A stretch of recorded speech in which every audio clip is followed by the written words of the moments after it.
Hola, me llamo Rico Little. Soy profesor de música en la Universidad de Union en Lincoln, Nebraska. Y esta es la parte 4 de la serie ¿Quién está sacudiendo la casa? Música del mundo en el mundo de la iglesia. En la parte 3 rastreamos la historia de la entrada de la música pop secular a la iglesia para adorar.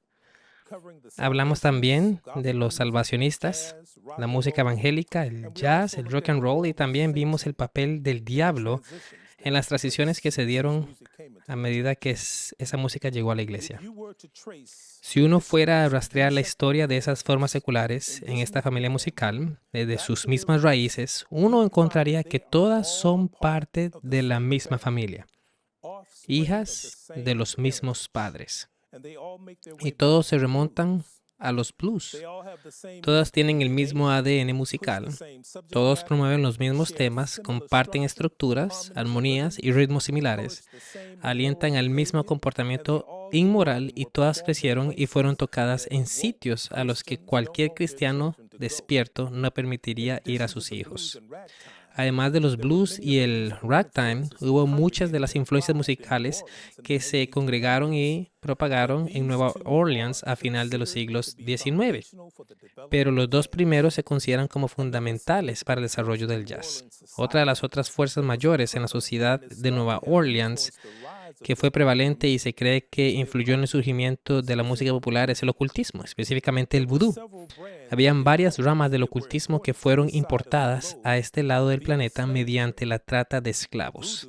El vudú, una religión criolla creada en Haití por los descendientes del Dahomey, del Congo, de Yoruba y de otros grupos étnicos africanos, se abrió paso a New Orleans.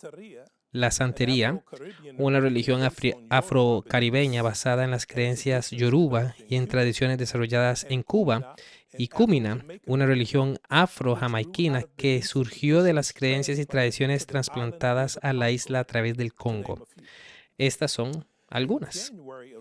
En enero del 2015, la Radio Pública Nacional produjo una serie musical llamada Beat Week, que discutió el impacto que ciertos bateristas tuvieron en el desarrollo del ritmo en varios géneros de la música pop.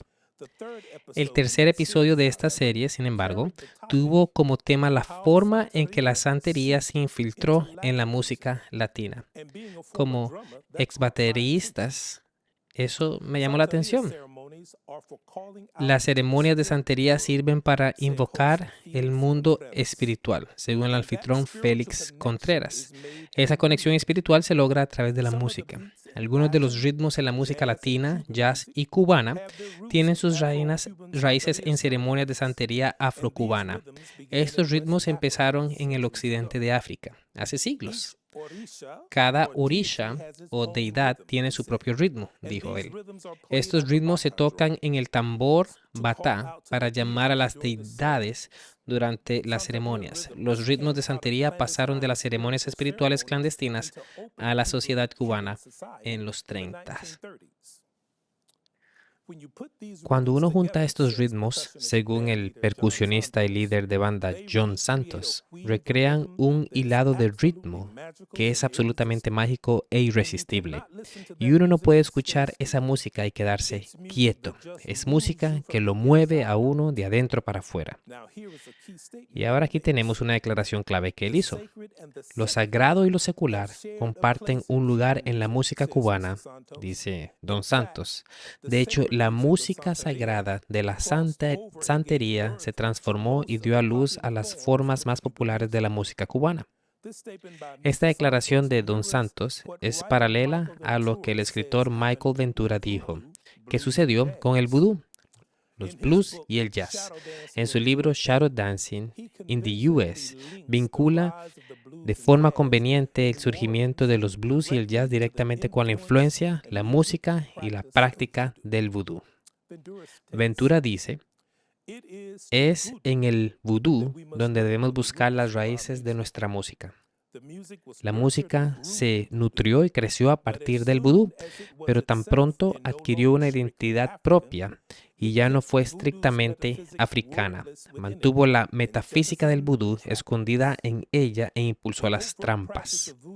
Las prácticas exageradas del vudú se desvaneció en el momento mismo en que nació la música, como si hubiera terminado allí su trabajo. Las imágenes de vudú siguieron vivas en las letras y los títulos de las canciones en todas las formas de la música: jazz, blues, R&B, rock and roll e incluso algunas evangélicas hasta el presente, y muchos de los encantamientos en las canciones eran verdaderamente genuinos. El jazz y otras formas de pop continuaron su uso como medio para expresar y comunicar las creencias de varias religiones ocultistas, y pueden verse en la música de varios artistas modernos. Uno puede escuchar esto en la grabación Echu Mingwa del fallecido Anga Díaz, un famoso persecucionista cubano de descendencia yoruba. El título es el nombre de su santo en la religión yoruba. Eshu es un Eluwa, un dios que abre y cierra caminos. En su CD le dedica 2 cantos que él llama una misa espiritual, donde invoca la presencia de ese dios. Sus hijas gemelas, que formaron el grupo Ebeji, también usan varias invocaciones e interpretaciones de la canción de adoración yoruba para expresar sus propios temas en la música. La cantante de jazz afrocubana, Danji Arosenya, encarna su fe santera en su música. La cantante británica jamaiquina de jazz y soul, Sarah McFarland, fusiona el jazz, los blues y los sonidos del soul con la religión oculta Kumina. El estilo de los tambores de Kumina también tuvo una gran influencia, particularmente en la música Rastafari y en la popular música jamaiquina reggae, así como en las pistas de baile. Esto me recuerda una historia que leí una vez sobre un joven africano que asistió a un concierto de Jimi Hendrix. Al final del concierto fue detrás del escenario para ver dónde Hendrix estaba y preguntarle de dónde había sacado esos ritmos que usaba en su música. El joven le dijo: mi padre es un médico brujo en la aldea de la que vengo, y usted usó exactamente los mismos ritmos que él usa. Continuando con Don Ventura, nos da unas cuantas citas de músicos que describieron parte de su filosofía acerca de la intención de su música y de la función de esos géneros seculares en lo relacionado con la influencia del vudú.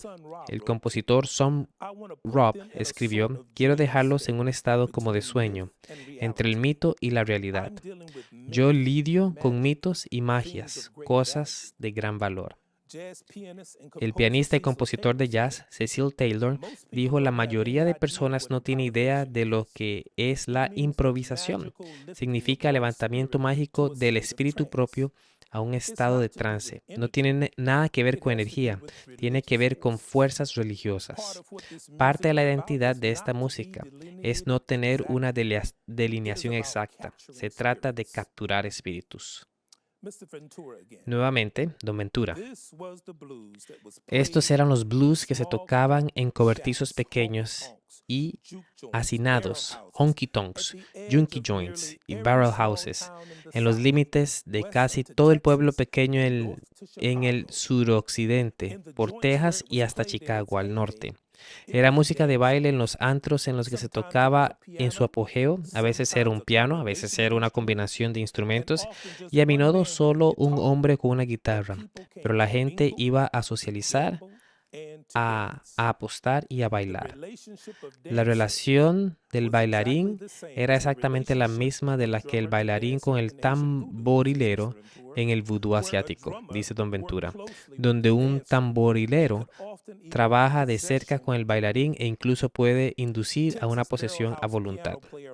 Robert Shaw, pianista de cantinas en Texas, lo dijo así: cuando uno escucha lo que toco, tiene que imaginarse a las chicas sacudiendo la cola y excitando a los hombres. De no ser así, entonces no entiendo bien esta música. Yo me puedo sentar ahí y hacer que las chicas hagan lo que sea con mis manos. Yo les digo cuándo moverlo y cuándo no. Para eso, es esta música. La música de las cantinas era tan vulgar que los burdeles más exclusivos no permitían que se pusieran en sus establecimientos, pues se consideraban buena principalmente para los tipos de baile más abiertamente sexuales. Esta música, como lo escribió Don Sean, fue diseñada y usada para manipular las respuestas mentales, emocionales y físicas del cuerpo con el fin de estimular la excitación sexual.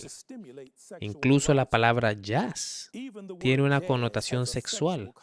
Los académicos se preguntan en cuanto a su origen exacto, pero según un autor, jazz viene de la palabra en desuso, jazz, jota, a ese se le quiere decir acto sexual.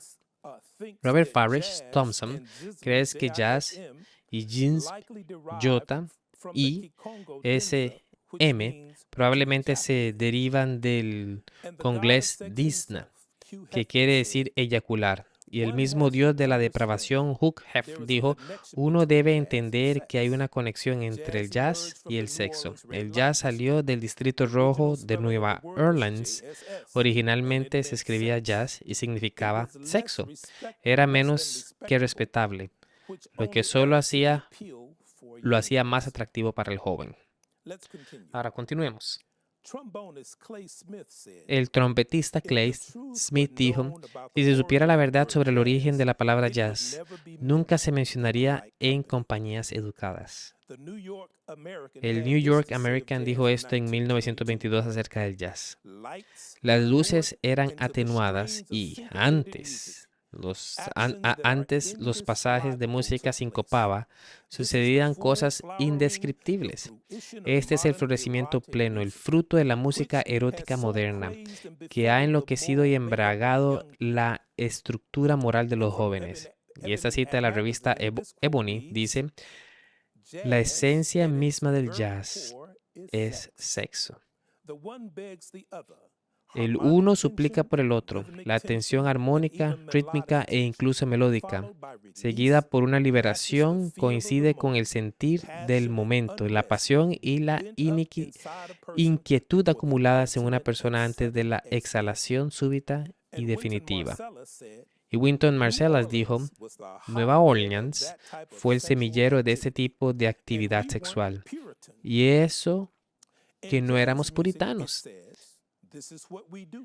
En la música jazz se dice, esto es lo que hacemos y es hermoso y también es terrible. Y el jazz es real. Trata de ese hombre y de esa mujer, trata de cosas depravadas, porque los músicos vieron todas estas cosas.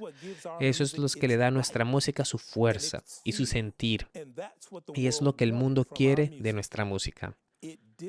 No escondía lo que pasaba bajo las sábanas.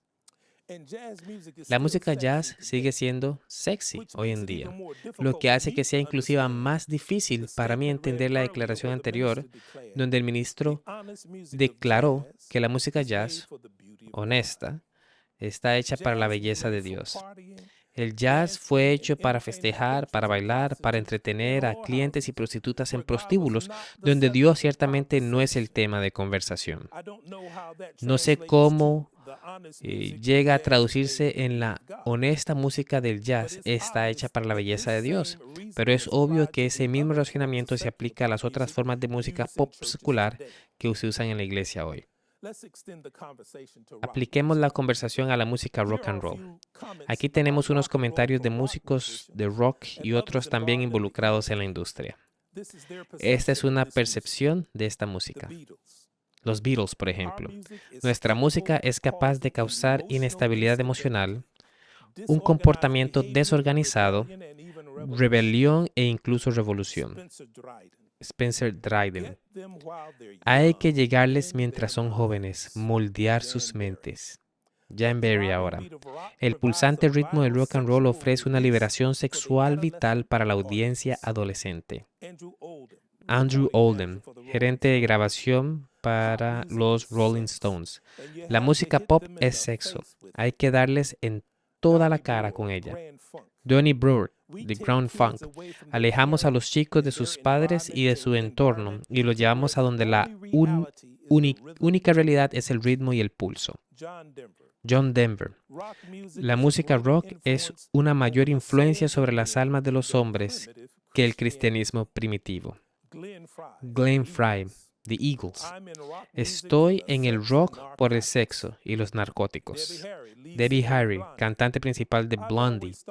Siempre he pensado que los ingredientes principales del rock son el sexo, actuaciones muy buenas en el escenario y músicos bastante picardes. Sexo y picardía, creo que ahí está en el asunto. Chris Stein, guitarrista principal de Blondie. Todo el mundo da por sentado que el rock and roll es sinónimo de sexo. John Austin, el rock and roll es 99% sexo. Frank Zappa, la música rock es sexo. El gran pulso coincide con los ritmos del cuerpo. Ese atributo sexual del rock and roll no ha cambiado desde su concepción. Por lo contrario, las letras con referencias, imágenes y características musicales sexuales bastante explícitas han hecho que el sexo se pegue al rock como un mal tatuaje. No son solo las palabras o los temas los que asociamos con él, sino lo contenido en la música en sí, lo que les habla al cerebro y al cuerpo. Y cuando uno combina todos estos elementos, uno obtiene una fuerza que no se puede ignorar. Aquí he hecho hincapié intencionalmente en el blues, el jazz y el rock, solo con el fin de establecer una base y poner las cosas en perspectivas. Pero a través del ADN musical, la paternidad, asociación, misión, función e historia. Esto también abarca los otros géneros seculares que salieron de los anteriores y que han logrado llegar a la iglesia. Si la asociación e influencia del vudú en la base misma de esa música es legítima, entonces, ¿eso dónde nos deja como cristianos a medida que esa música se mete en la iglesia? ¿Dónde ponemos el límite? ¿O deberíamos simplemente ignorarla? Se realizó un estudio y se publicaron resultados en Música, Mente y Cerebro, la neuropsicología de la música. En este estudio se midieron los pulsos motores producidos por el cerebro ante diferentes estímulos musicales. El alcance musical incluyó rock, blues, clásica y nuestras músicas étnicas. Se encontró que los pulsos motores producidos especialmente al tocar música rock y jazz eran los mismos que los observados en el cerebro durante la excitación sexual. Qué interesante, ¿no? Tal hallazgo no me sorprende en absoluto, ya que el rock es uno de los hijos del jazz y uno de los primeros hombres que creó el jazz, Jelly Roll Morton, lo hizo mientras tocaba en los burdeles del Distrito Rojo, en Storyville, en Nueva Orleans. Él tenía un asiento en primera fila que le permitía presenciar la acción. Le dio forma a su jazz improvisado especialmente para que coincidiera con los movimientos que las prostitutas realizaban al complacer a sus clientes. Así que este hallazgo científico puede ser una de las razones más convincentes por lo que uno querría mantener el rock y el jazz fuera del servicio del culto. Uno, ¿por qué querría estimular el cerebro de los santos para que fueran una dirección sensual durante un servicio de culto sagrado, que se supone que debe despertar pensamientos espirituales? Imagínense esa contradicción y lucha. El predicador está tratando de llegar a las conciencias de los pecadores, pero uno no puede porque los músicos los que interpretan la música dirigen la mente hacia un camino sensual. ¿Alguna vez han tenido esa experiencia en la iglesia? Frente a eso, parece que ni el Señor Jesús ni el predicador tienen posibilidad. Y chicas, eso también se extiende a las experiencias románticas, pues se sabe que algunos de los hombres usan ciertos tipos de música que pueden ser bastante sensuales para ayudar a derribar sus defensas morales con el objeto de hacer que ustedes se comporten físicamente, ya saben. Así que si en su próxima cita el señor amoroso opta por el suspenso y la música movida, entonces estará creando una atmósfera de sensualidad, no de espiritualidad. Hay que meterle freno a la cosa y hacer que ponga música que eleve sus mentes y mantener sus cuerpos en un estado no excitado. Elena de White habló de esto y dijo que los jóvenes tienen un oído agudo para la música y el diablo sabe cuáles órganos excitan, animan, absorben y encantan la mente, de modo que Cristo no desea Cristo no es deseado. El diablo sabe que con la atmósfera, las palabras y las músicas adecuadas, él se puede meter bien profundo al cerebro, junto con las frecuencias musicales y tocarlo, atraerlo y tentarlo a uno y desmoronarlo a uno físicamente, emocional y espiritualmente.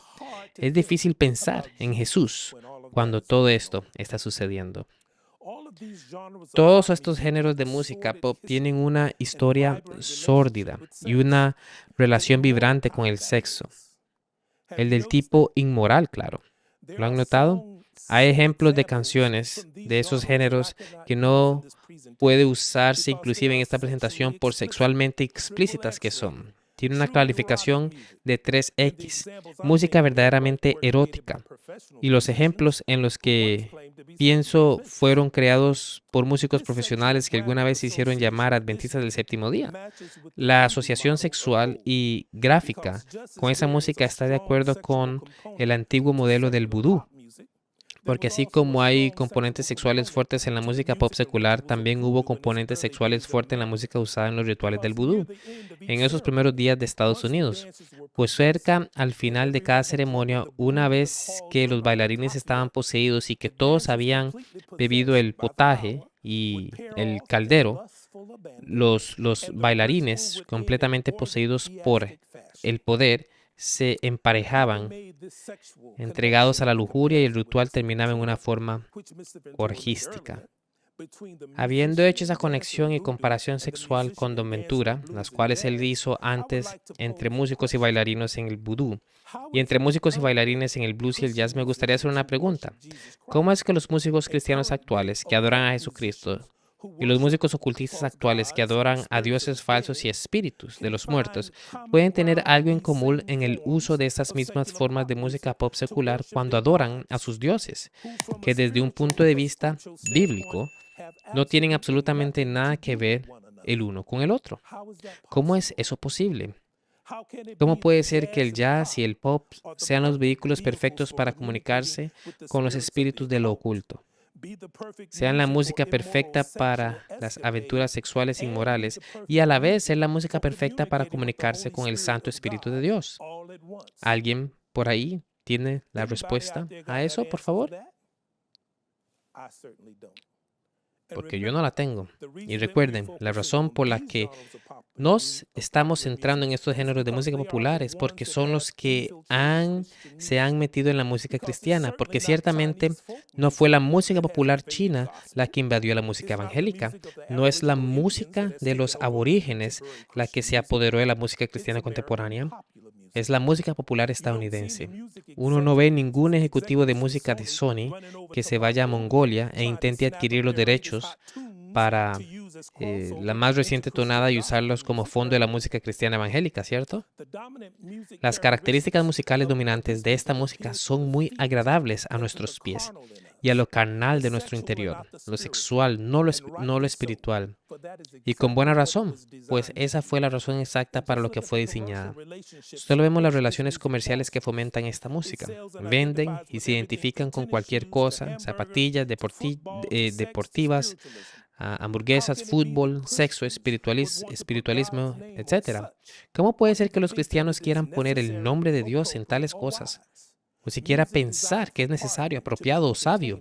Es música diseñada para festejos, para ser entretenido o entretenida, sensual, apasionada. No nos inspira de asombro, ni es relevante, ni contemplativa, ni digna para la adoración. Es bastante evidente que estos géneros salieron de experiencias en lugares que no tienen nada que ver con llevar a los pecadores a Cristo, sino con mantener a los pecadores lejos de Él y atados a sus pecados. ¿Cómo puede ser que Cristo y un demonio puedan usar la misma música de fiesta al mismo tiempo para comunicar mensajes verbales que son completamente opuestos? La Escritura dice qué compañerismo tiene la justicia con la injusticia, y qué comunión la luz con las tinieblas, y qué concordia Cristo con Belial. Algunos dicen, escucha las palabras, como si la música misma no desempeñara ningún papel. Yo contesto, querido, el mensaje de la música suena tan duro que ni siquiera uno puede escuchar nada de lo que se canta. A los que le dicen, solo escuchen las palabras y que proponen el argumento de que la música en sí es neutra y que solo las palabras hacen la diferencia. El doctor Max Shaw dice, la filosofía de la música.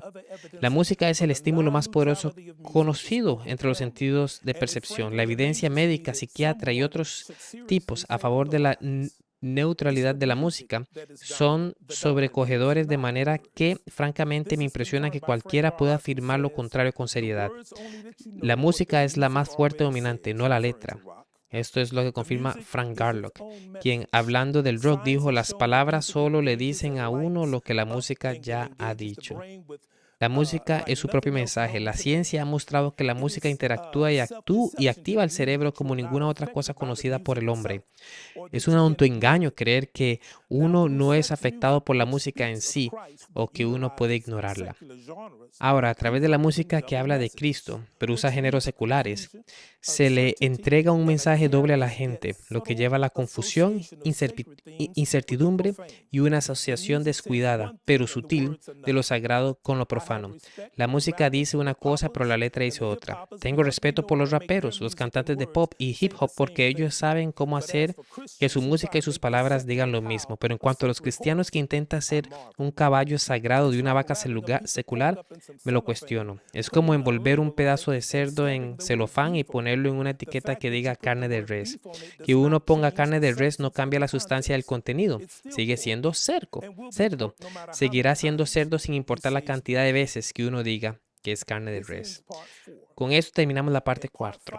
En la parte 5 examinaremos el concepto de los métodos de evangelización mundanos, la asimilización y asociación, adoración, principios bíblicos para seleccionar la música y más. Si están interesados en esta serie o en tener el seminario musical, por favor vayan a ricalittle.org para obtener más información.